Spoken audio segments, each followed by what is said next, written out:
Hi everyone, it's Lorraine with BJK University, one of the coaches here.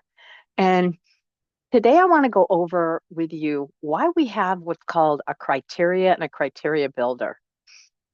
Our criteria is a set of rules, rules we want to follow so that we keep consistent with our product. We know over the years we have tried and tested many different criteria, but we found one that works pretty darn well. We want to stay focused on keeping this range, and we have a better chance at finding a more profitable product, such as a search volume. Well, what happens when we have a search volume that's like, oh, it's got 100,000 search volume in 30 days? That's great. Well, that's actually pretty high. It is a great search volume for sure, but that means competition is going to be extremely high and people are bidding on keywords and it's going to be very hard to get in there. We want to work our way up to that. So what we want to do is set a criteria, a goal we want to meet, and I will share my screen and show you what we have come up with and the reasons. So this is our criteria builder. Let's remove this. Um, okay, so there are four that are on this page, you notice, that have stars. These are what we call non-negotiables. We want to see at least four people making 8,000 out of the top 10 listed on the page, on the main page. Keyword search volume should be between 5,000 and 20,000. It's best to have 4 to 5 other keywords. And they're complementary keywords. They can be as low as 3,000 to 5K. And depending on if the reviews are really low in the top 10, I may go up to 21, 22,000. Brand dominance. We don't want to see like four people that are up there that are the same name, like Cuisinart. Now, what this will do is it will actually, they dominate this space. So it's going to be very hard for you to make sales. It's a well-recognized brand. Same thing with Amazon. You don't want to see like four Amazons up there. That means they're dominating this product, and it's going to be very hard for me to earn money in there with that one. So we would let that one go, or we would search for another keyword. And that's the great thing about using Helium 10 is we can search other keywords, and it can be the same product, and we could still make a lot of money because one keyword could be Amazon brand dominant, and the next one could basically have none of Amazon in there. So we want to make sure that there's no brand dominance. And the profit margin.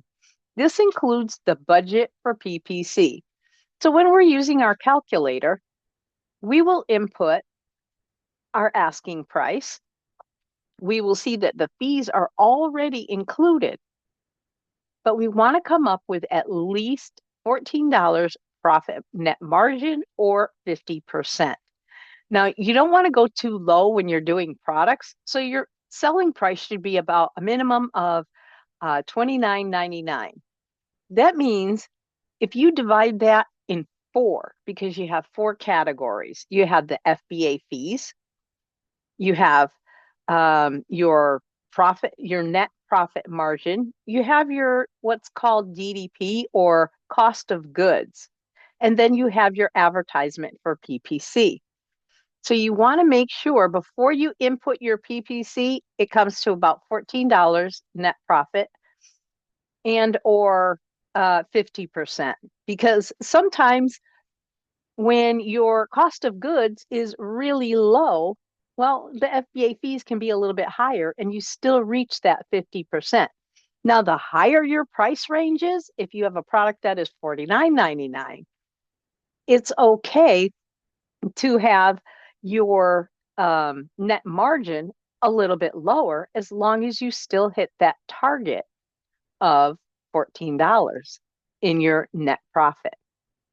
Because 7 will come out for the PPC and you'll be left with 7 when someone purchases the item. The cost of goods is locked up in that price and you will get that back.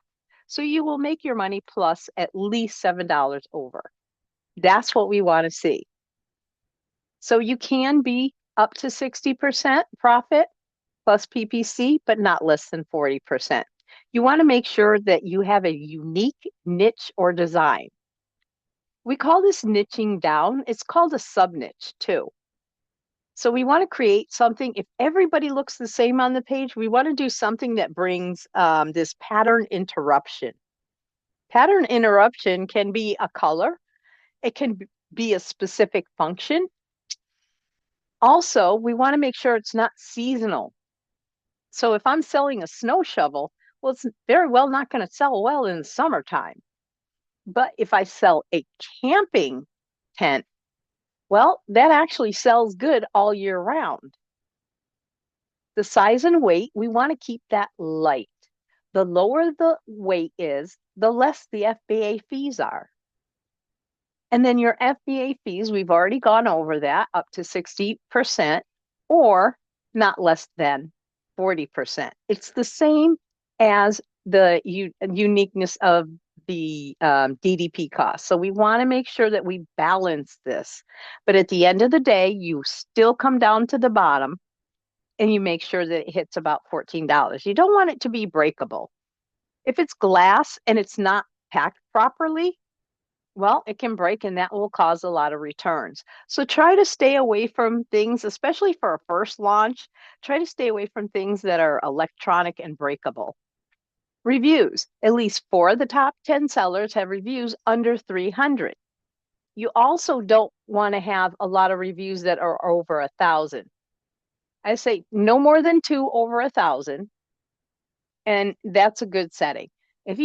But be very careful. If there's something that's like 50,000 and 37,000, I'm like, no, I would not even venture to go into that keyword because that means somebody is seriously dominating that area. And people do look at the reviews. Profit margin, this includes the PPC budget, as we stated earlier. Consistency, top 10 revenues, your target revenue. So, what we want to see is a consistency. We don't want to see somebody in there that has $1 million in sales, and then the next person that's comes under it is like the top 10 top seller is like 50,000. That's such a huge gap. That means that top one is definitely dominating, and you'll lose a ton of sales to them. So sub niche, you don't want to go too broad, like the word straw, ball, rug. It has to be a sub niche because you have a better chance of getting better numbers. Sub niche is like straw, it would be stainless steel straw. Entry rugway, things like this, small hallway table. This is niching down and gated. Okay, with conditions, as I stated, for a first time product, we do not recommend a gated product, which is basically an electronic. Most baby products are gated because little people are very sensitive. So we want to be sure that we're not working in this tougher area. You need certificates for Amazon. You need to get them from the supplier. If the supplier doesn't have them, they'll ask you to pay for it. And these things can be expensive. But if they're selling to other Amazon sellers, they have the certificate. And if they tell you they don't and they're working with Amazon sellers, I seriously doubt it. And all they need is one. So one person can pay for everybody. So you want to be very careful in that area. I'm going to show you what I've been working on. I just opened this up. So just like I was stating before, we niched down and it says small entry weight table. The search volume, we can see check 1. We are in our search volume, but are we there all year round? We want to be there for at least 12 months out of the year. So let's click on the graph and take a look. 1 year, 3 year, all time. Okay. 1 year.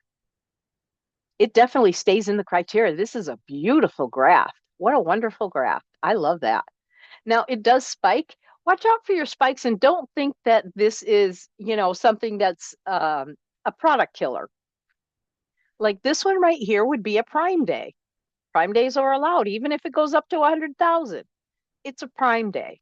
You'll see another spike for a Prime Day, and then you'll see your holiday sales. So average sales are around, your 7,000, 8,000. You got your Prime Day, and there's a 15,000 spike, and it'll start to come down and settle back where it was before. And then it'll start to go up for another Prime Day, come back down and go up for the holidays. That's a normal graph. It does it on almost all of them. Now you will find some, usually in the holidays like Christmas, you will see huge jumps here, but occasionally you'll see that it actually goes down.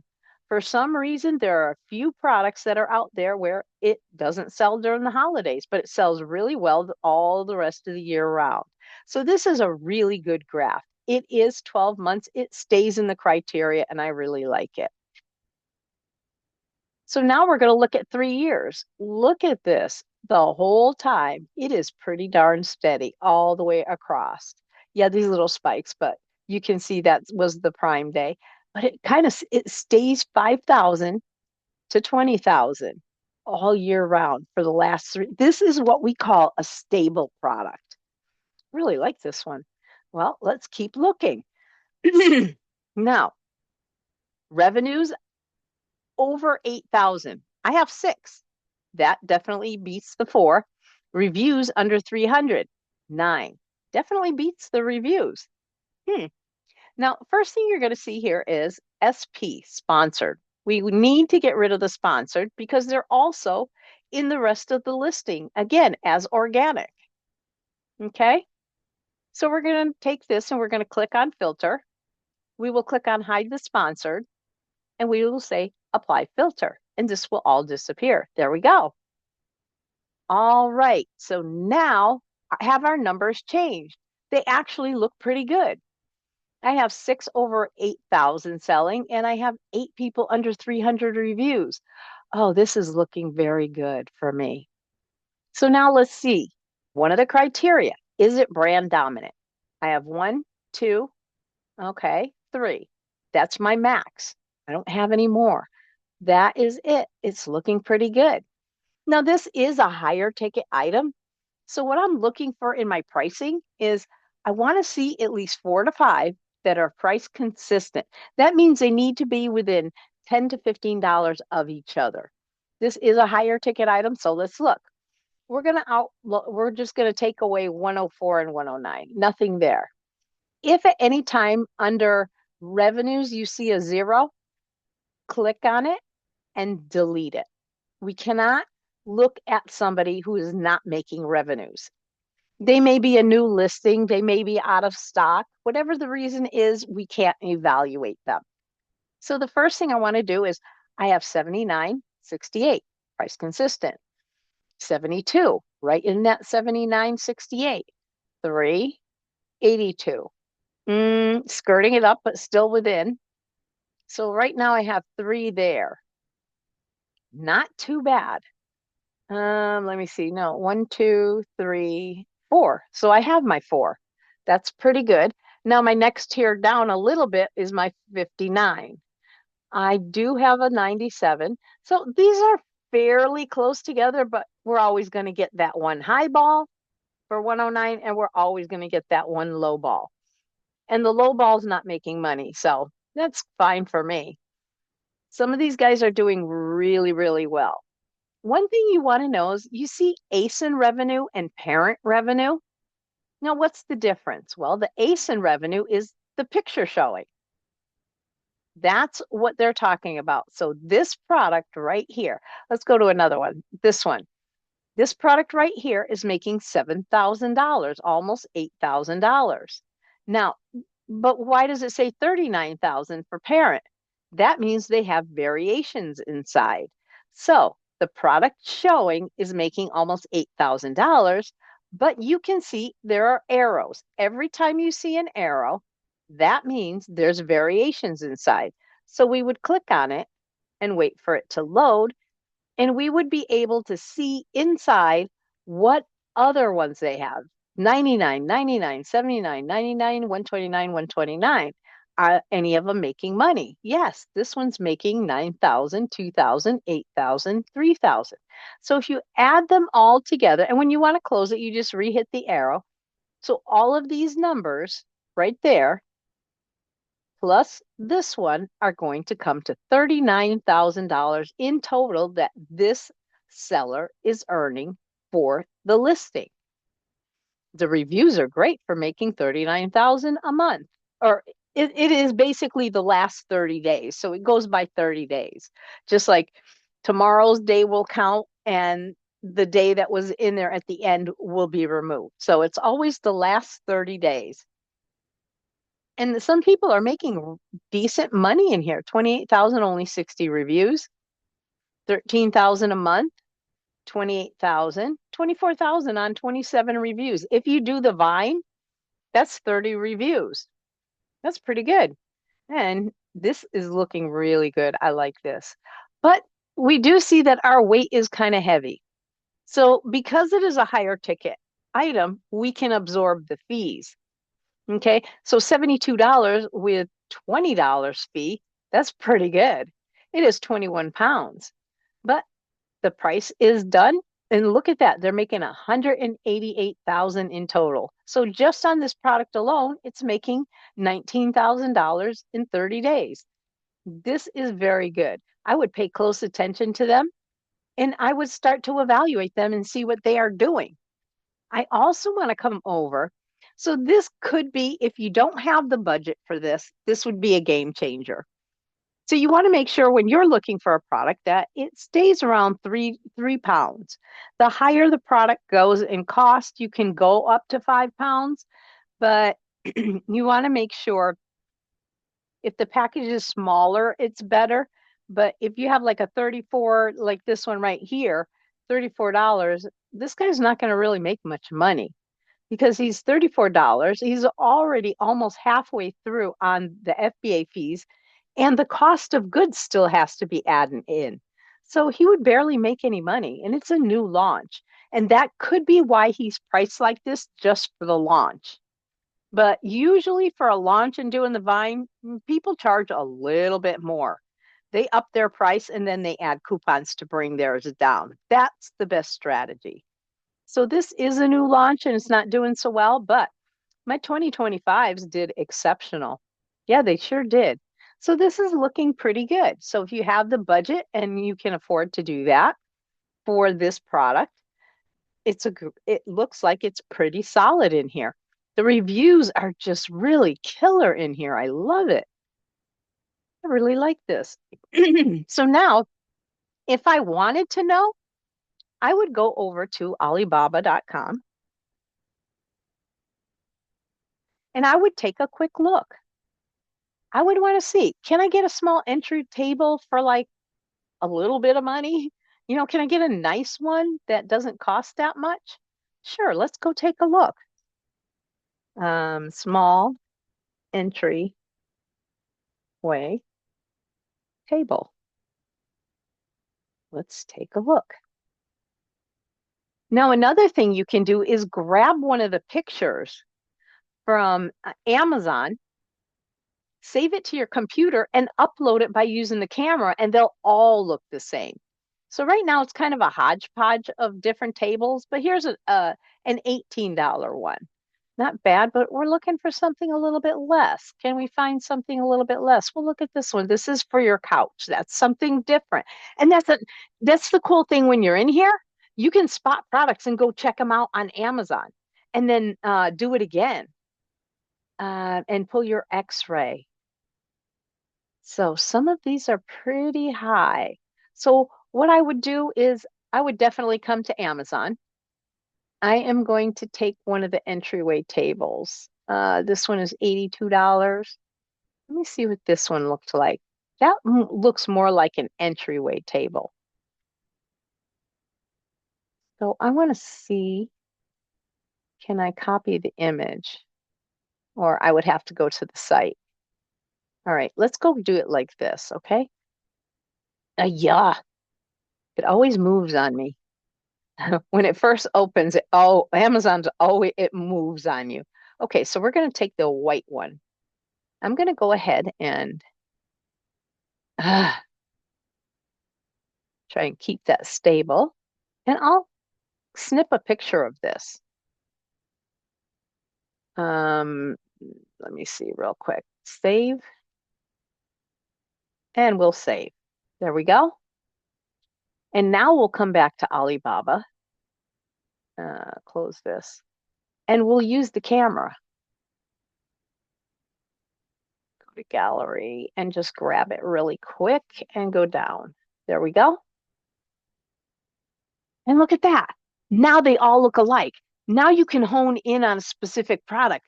That camera feature, it makes it so much easier for you to find products you're looking for than scrolling page after page to maybe hopefully find one. But I see one at 24, and that's not bad. I would still look and see if I could find it for less. Well, look at this one, $12. Solid wood. It's not particle board. That's kind of what I want. I would come and check this out. And the minimum order would be 300 pieces. So now, since we were on the X-ray, oh, I love this. So we're going to come back here and wait for this one. We're going to re-X-ray this one. We'll pull an X-ray on this and look at the fees again. When we do that, we can see where we're going to land. So we would open up our FBA calculator and we would input the $12. We would input what they have at $72 or let me see, where was it? Was it this one? It's similar to this one. Kind of changed a little bit. That means it's moving. This is a living, breathing page. So when somebody runs out of budget, they're going to disappear and the next person is going to move up the chain. And that's pretty cool. So I think it's something close to this. But I would say $79. Then on my FBA calculator, cost of goods. Remember, they have to do shipping too. So I would say it would cost at least $2.50, $3 to ship. So I'd say $15. I would calculate it all together and ensure that I come out with $14 at the end. And if I do, it's looking pretty good for me because so far this product actually looks pretty good. A lot of these are heavier and hence the higher prices that you're going to see. 99 for 46 pounds. That's pretty heavy. 49 pounds, 161. But the lower I go, I'm 13 pounds, 68. Let me see, 10 pounds, 34. So yeah, it's going to go according to your weight because you definitely want to be able to make the margins. So this is how we work with our criteria. We can see we do not have brand dominance. We can see we have price consistency. We can see that the fees are set that are good. We can see there are 7 people that are over 8,000. And I do see that I definitely have more than 4 reviews that are under 300. It's making good money. There's not a lot of dominance in 2025. I have 2023, 2020, 2021, another 23, a 26, and another 23. So I have some 2025s. These were all launched in May. I guess May was a good month for this one. But I also have one in December. So it's kind of scattered. This is not all within the last 6 months.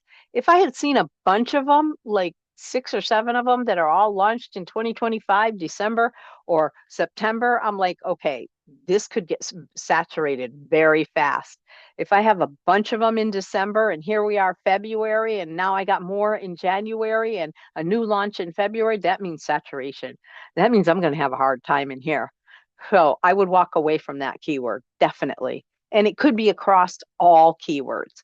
So that's why it's always best to look at your graphs, look at your keyword, make sure it's not brand dominant, make sure you have price consistency, make sure your fees are not too high, make sure it's earning enough revenues and it's not off like 188, then I have a 174, and then I have a 70.